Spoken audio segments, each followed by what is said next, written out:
Hi everyone, I'm Frank Daniels, and you're watching Football DataLab.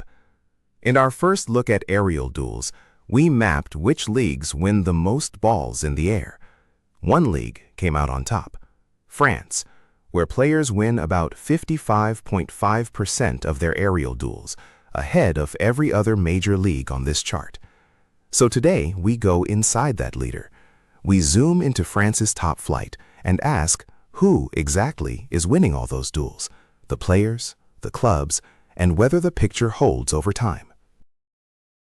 Let's start with the players.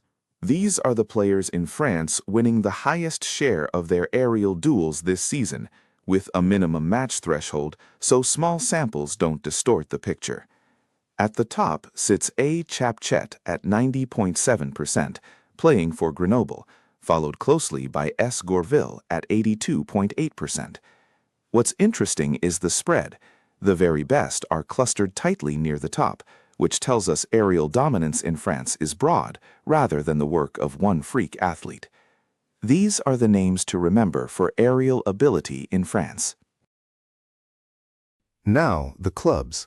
If we group those same players by their club, a different question opens up. Is aerial strength built at certain clubs or scattered everywhere? On top, we have Saint Etienne, whose squad averages 63.2% of aerial duels won. Clubs near the top of this ranking are the ones recruiting and developing players who can compete physically in the box on both ends of the pitch. It's a useful lens for scouts. The team a player comes from already tells you something about the aerial profile you're likely to get.